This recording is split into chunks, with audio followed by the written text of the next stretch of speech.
everybody, Gina DeLuca here. Doing one more test of the Artist Loft pouring medium. I have mixed them with Old Gold, Violet, and Aqua Green.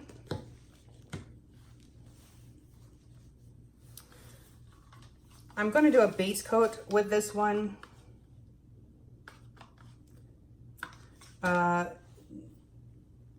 I want to see how it does in a flip cup, try to get some cells, and I usually find that I get better results when I do lay down a base coat.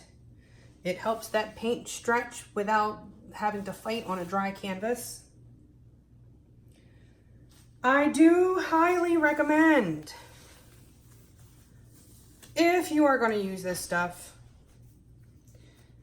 although if you've watched the previous videos, I did not have fantastic results. But if you have this stuff and you're going to use it, definitely wear gloves. It's very sticky. It's as sticky as Liquitex pouring medium.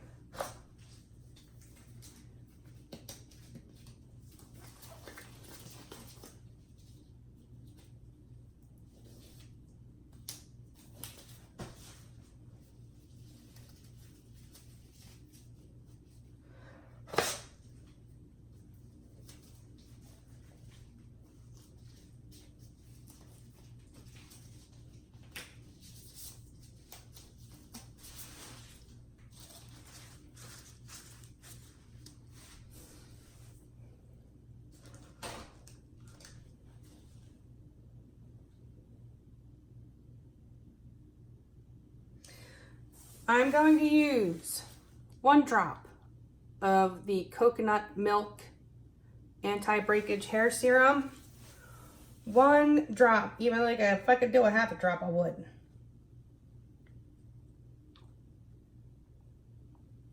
One drop. This stuff is very heavy duty. It's thick. And you have to be very careful when you get it out. You do not want to do like a full pump, like literally a drop, as slow as you can drip that out, because this stuff is no joke. These paints are a little thick. I'll tell you, on the bottle it says 5 parts medium to 1 part paint. But that ratio did not work. That was not even pourable. It was so thick. So I added more medium until I got the consistency that I wanted. This is still even a little thicker than I would probably go normally. But I think it will give us an idea. This is Liquitex Basics Titanium White, mixed with a bit of Floetrol and the Artist Loft pouring medium. Floetrol extends your work time. So when you're laying down a base coat, you don't want that to dry quickly. Not that that's going to be a problem in this case, but I do find that certain pouring mediums have a tendency to dry quicker than others. Liquitex being one of them. And depending on what I'm doing, that will determine which pouring medium I want to use. So if I'm doing straight pour, obviously I'm all about the Floetrol.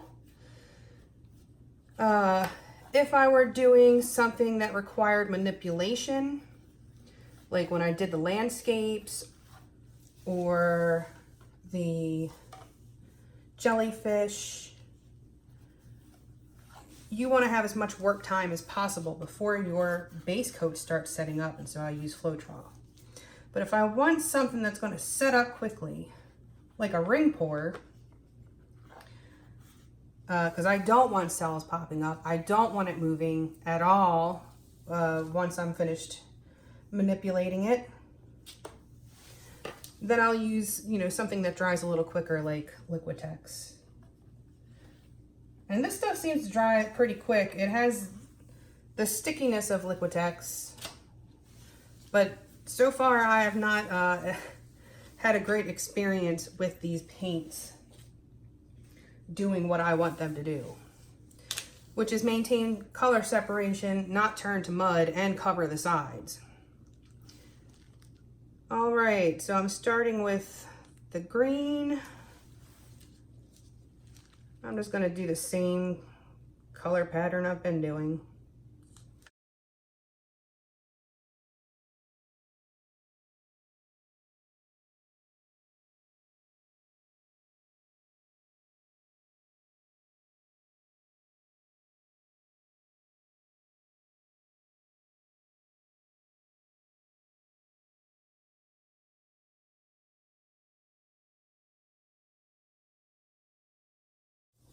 Just gonna make an X in the cup, like I always do when I remember to.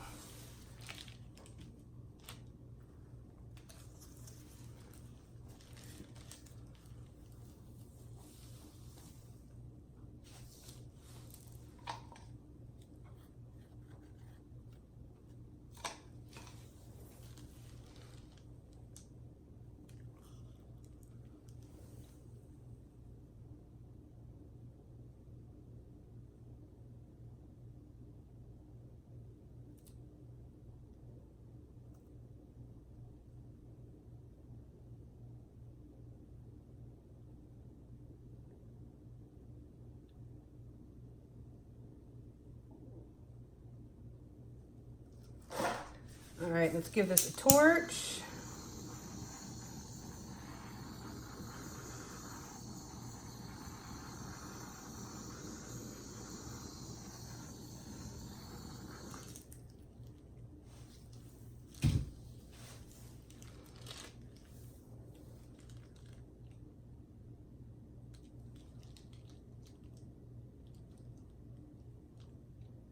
There are some pretty parts in here.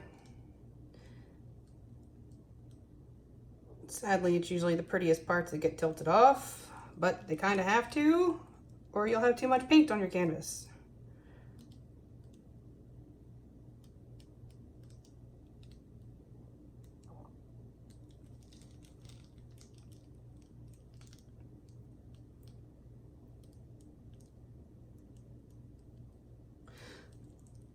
This kind of looks like an optical illusion. It's a little bit trippy. And these paints don't look like they were the same consistency. Actually, I think it's the purple, because the purple is transparent. It doesn't have as much of the heavy pigments. Sometimes I forget about that.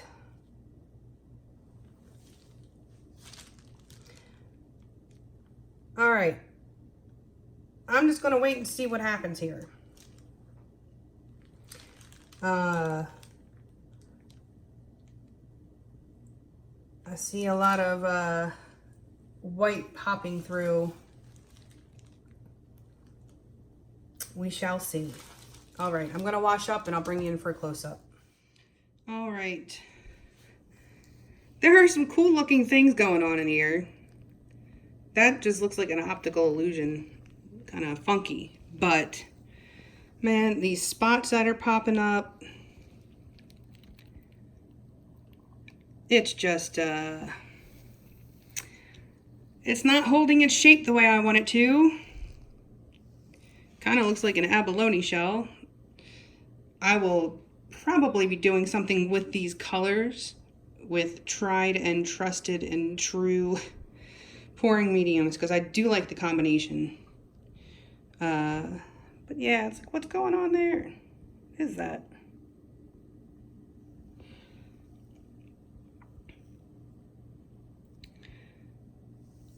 Again, if I were just going to do some macro photography, I could get some cool stuff. But overall, the cells didn't hold their shape. The whole thing just kind of looks funky. So, yeah. I will wait for this to dry, and I will show you what it looks like dry. I have a feeling there's going to be just a lot of big white spots all over the thing. Oy vey. Okay, back in a few. Okay, here it is. The ugliest painting that has ever come off my table. I had a feeling it was not going to dry well, but I could not have possibly anticipated this. This is, oh, it's just such an atrocity. This is really, really bad. None of the cells held up. That's the only cool thing that happened. There's some fractals there. Only cool thing that happened on this painting. The sides just didn't, yeah. Those big white spots just, oh my goodness. It's shiny though, isn't that pretty? Yeah, so that's what happened there. And I had mentioned that I did another video using the pouring medium. I'm probably not going to put that one up. It's the same video that I made with the two previous videos. Basically, it was the ring pour with those colors, but in the tubes, and using the pouring medium. And this is what happened. Same as the other two. Less gunk, not as many, not as much schmutz, but there were cells that wound up popping up. You know, but again, like the color separation, it's not really there. I mean, it looks nice when the light hits it just right and the gold flashes, but I mean, that's pretty much what it would look like on your wall. Not much. So, I'm pretty much just going to bring my, my attempts at making something beautiful with these products to, I'm bringing that to a close. I can't do anything with this stuff. Yeah. I mean, it's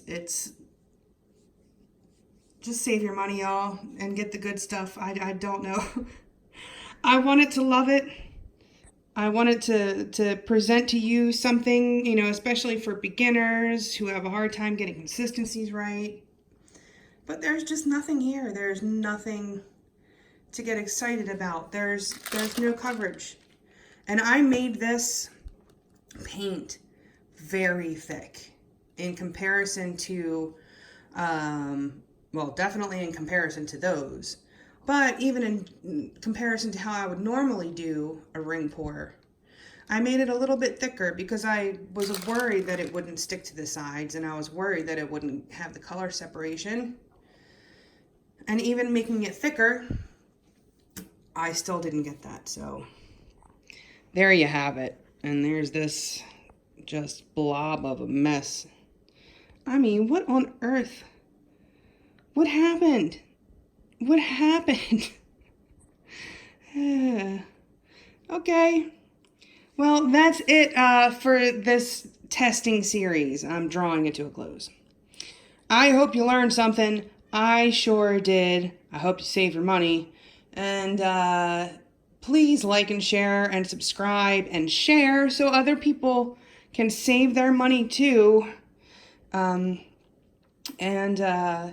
Check out the description box below for links to my PayPal tip jar if you feel so inclined. If you'd like to help me stay stocked up in supplies to keep testing for you, that's a great way to do it. Also, my Amazon store. Anything that you purchase off the entire site of Amazon, if you enter through that link, I receive a small commission of, at no additional cost to you. It does not have to be anything in my store, although that's where you can find all the goodies that I use. My website, GinaDeLuca.net, that is where you can purchase my music. My new CD, Better Than Chocolate, is out now, and also my artwork. And last but surely not least, join our Facebook group. Go make some art. Post your masterpieces. Ask your questions. and get some inspiration. Okay, that is it for me. I'm so glad to be done with this mess of stuff. This was... Oh, I'm sorry, Michaels. I usually love you very much. And I don't, I like your artist loft tube paint, but that, no. Send it back. All right, you guys. Have a beautiful day. Now go make some art.